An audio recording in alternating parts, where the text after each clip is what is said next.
अस्सलाम वालेकुम नाज़रीन। मैं मलक जी ऑफिशियल पे आपको खुश आमदीद कहता हूँ। आज के व्लॉग में हम कुछ चीज़ें डिस्कस करेंगे जिसमें एक क्या कहते हैं जबरी गुमशुदगियाँ जो हुई हैं उसके बारे में आज समाअत थी। फिर जो पीटीआई के पार्टी के अंदर इलेक्शन होने हैं और नवाज शरीफ की जो रहाई हुई है या बरी हुए हैं उसके बारे में बात करेंगे हम। सबसे पहले यानी कि जो बलोच बच्चे जो स्टूडेंट थे वो अपने घरों से गायब हैं, वालिदैन उनके परेशान हैं। और जस्टिस मोहसिन अख्तर कियानी साहब की ज़ेर समाअत वो केस चल रहा है, तो उसमें आज पेशी थी। उन्होंने वज़ीर आज़म और वज़ीर दाखिला को भी बुलाया हुआ था। वज़ीर आज़म पाकिस्तान में ना होने की वजह से नहीं आ सके, लेकिन वज़ीर दाखिला पहुँचे हुए थे। बाकी सेक्रेटरी दफ़ा और सेक्रेटरी दाखिला भी मौजूद थे उधर। तो यही उन्होंने बताया कि 50 में से तकरीबन 22 बच्चे मिल चुके हैं, 28 बच्चे अभी तक नहीं मिले जिनके शनाख्ती कार्ड नहीं बने हुए थे। तो ये कैसे हो सकता है कि एक यूनिवर्सिटी में बच्चा पढ़ रहा है और उसका शनाख्ती कार्ड ना हो। यूनिवर्सिटीज़ जो हैं वो तो शनाख्ती कार्ड के बगैर दाखिला ही नहीं देती, यानी कि शनाख्ती कार्ड या फार्म बे, और फार्म बे भी एक तरह का शनाख्ती कार्ड ही है क्योंकि नंबर तो सेम होता है और उसके भी यानी कि पता वगैरह भी उस पर सेम होता है। तो अभी वो बच्चे जो है ना, इसलिए वो हुकूमत ने कहा है कि नहीं मिल सके। तो उन्होंने कहा है, जस्टिस साहब ने कहा है, बड़ा सख्त सीरियस एक्शन लिया क्या है कि उनके घर वाले रो रहे हैं और आपको परेशानी नहीं, जब आप खुद गायब होंगे तब आपको पता चलेगा कि मामले की नज़ाकत क्या है। तो कहाँ यानी कि इन बच्चों को ढूंढा जाए, वगरना उन्होंने यानी कि बड़े सख्त रिमार्क्स दिए हैं कि हम वज़ीर आज़म के ख़िलाफ़ यानी कि FIR दर्ज कराने तक जाएंगे अगर ये बच्चे नहीं मिलते। तो इसके बाद समाअत मुलतवी हो गई। आप देखें इसकी अगली समाअत में क्या फ़ैसला होता है। दूसरा, पीटीआई के वकला की कल इमरान खान से मुलाकात हुई थी।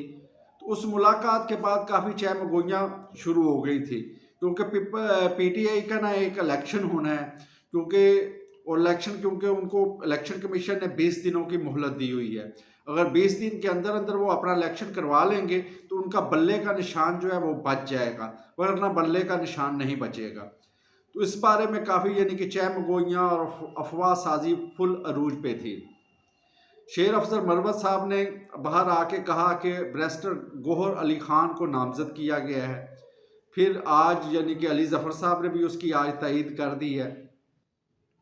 जबकि कुछ लोग जो थे, पीटीआई का ऑफिशियल अकाउंट्स जो था वो इससे लातलकी का ऐलान कर रहा था, क्योंकि इस वक्त पीटीआई पे वकला जो हैं, पीटीआई के वकला, उनका गलबा है और वही इमरान खान से मिल रहे हैं, वही इमरान खान की आंखें हैं और वही इमरान खान के कान हैं। जो सियासी कायदीन हैं वो अंडर प्रेशर हैं, अंडरग्राउंड हैं, कुछ मुल्क से बाहर चले गए हैं, बाहर आके मिल नहीं सकते। तो इस वजह से अभी सारी वो लोग इस फैसले से थोड़ा सा मुतनफ़र भी थे कि आप किसी सियासी बंदे को बना लेते, आप एक वकील को बना रहे हैं। ये बैरिस्टर गौहर अली ख़ान जो हैं ये सुप्रीम कोर्ट के वकील हैं और KPK से इनका तल्लक है। एतजाज़ एहसन के साथ यानी कि इन्होंने अपनी सारी वकालत की है। नफीस आदमी हैं और काफ़ी अरसे से इमरान खान के साथ चल रहे हैं वकालत के सिलसिले में। पार्टी में तो ये पहले पीपल्स पार्टी में भी रहे हैं और इन्होंने एक पीपल पार्टी से इलेक्शन भी लड़ा है। तो यानी कि उस तरह की गालम गलोच वाले बंदे नहीं हैं ये, तो थोड़े से नफीस आदमी हैं इस लिहाज से कि बोलने की यानी कि तमीज़ के साथ ही गुफ्तगू करते हैं। तो ये एक आर्जी उन्होंने अपना बनाया है, यानी कि आप कह सकते हैं कि आर्जी एक प्रोग्राम है कि जब तक इमरान खान साहब तोशाखाना केस में उनकी सज़ा मुअत्तल नहीं हो, सज़ा तो मुअत्तल है, जब तक वो फैसला ही नहीं मुअत्तल हो जाता उस वक़्त तक ये पार्टी चेयरमैन रहेंगे और इमरान खान की हदायत पे वो अमल करेंगे जो इमरान खान कहेंगे। ये पाकिस्तान की सियासत में पहली दफ़ा नहीं हो रहा, इससे पहले भी ऐसे हो चुका है।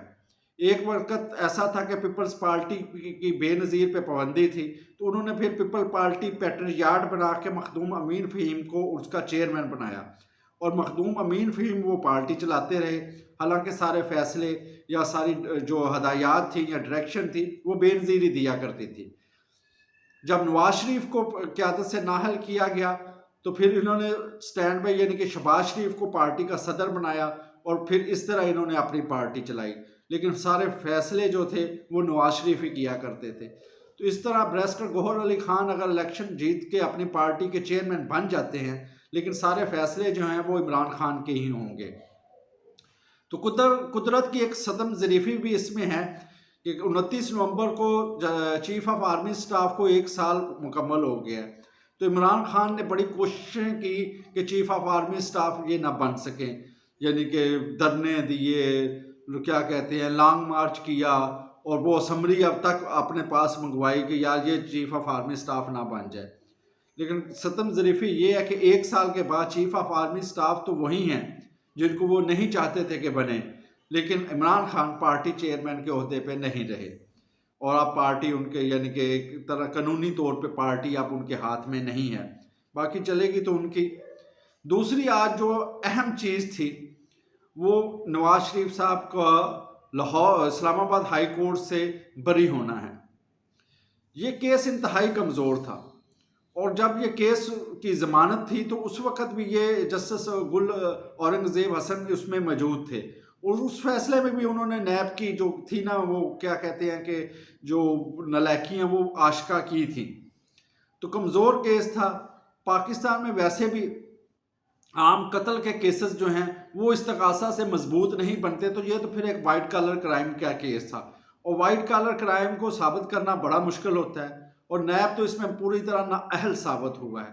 تو اس نے ایک سوالیہ نشان یہ بھی ثابت کیا ہے کہ اس وقت کے نیب کو چلانے والے یا اس وقت کے اسٹیبلشمنٹ کے جو سیاسی لوگ تھے جو ان کے ساتھ چل رہے تھے، وہ سیاسی لوگ کہ 7 سال تک آپ نے پھر کیا کیا ہے، یعنی کہ ایک کیس ایسا تھا کہ جو ثابت ہی نہیں ہو سکتا تھا، جو ختم ہو گیا، تو آپ نے 7 سال پھر اس ملک اور اس قوم کے ساتھ کیا کیا، اور ان 7 سال کا کون ذمہ دار ہوگا کہ جو ایک ملک کو آپ نے سنسنی خیزی اور ہیجان خیزی میں مبتلا رکھا، تو ان چیزوں کا کون ذمہ دار ہوگا؟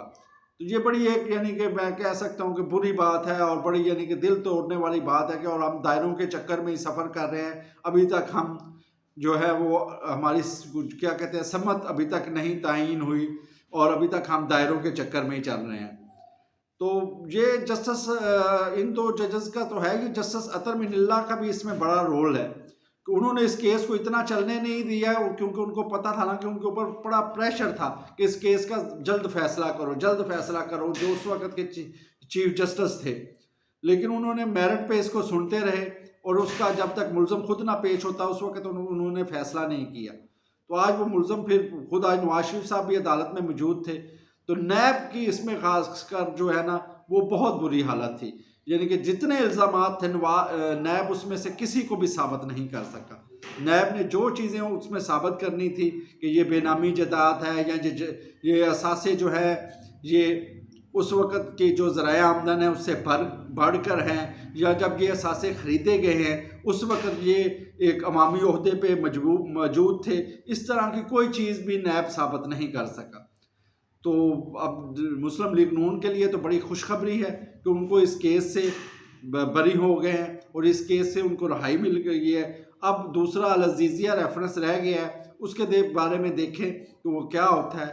اس کے بعد پھر نواز شریف جو ہے وہ کھلی طرح اپنی پارٹی کی قیادت سنبھالنے کے لیے، اور چوتھی دفعہ اگر عوام نے ان کو الیکٹ کیا تو وزیر اعظم بننے کے لیے تیار ہوں گے۔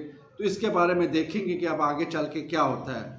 باقی آج سٹاک ایکسچینج جو آخر میں بتا دوں کہ وہ مسلسل 8 دنوں سے اوپر جا رہی تھی، تو آج اس میں تھوڑا سا ڈاؤن فال آیا ہے، لیکن اتنا بھی نہیں ہے کیونکہ ابھی تک وہ ریکارڈ ہی توڑ رہی ہے۔ آج اس نے یعنی کہ پاکستان کی تاریخ میں پہلی دفعہ 61,000 کا بیریئر بھی کراس کر لیا، لیکن اس کے بعد وہ دوبارہ یعنی کہ 60,000 سم تھنگ پہ وہ چل رہی ہے، تو بڑی اچھی چیز ہے۔ لیکن اس کے ساتھ ساتھ جب تک ڈالر کنٹرول نہیں ہوگا اور پٹرول اور ڈیزل کی قیمتیں کم نہیں نہ ہوگی، اس وقت تک مہنگائی میں اتنا فرق نہیں پڑے گا، خاص کر ڈالر کا نیچے آنا بہت ضروری ہے، کیونکہ ہمیں سٹاک ایکسچینج کی تو بلندیاں ہم دیکھ رہے ہیں، لیکن غریب آدمی کو فائدہ اسی وقت ہوگا جب وہ ڈالر کنٹرول میں آئے گا اور بازار کی جو روزمرہ کی چیزیں ہیں وہ سستی ہوں گی، اس وقت غریب آدمی کو فائدہ ہوگا۔ تو آج کے پروگرام سے اجازت دیجیے، آج کے لیے اتنا ہی۔ السلام علیکم۔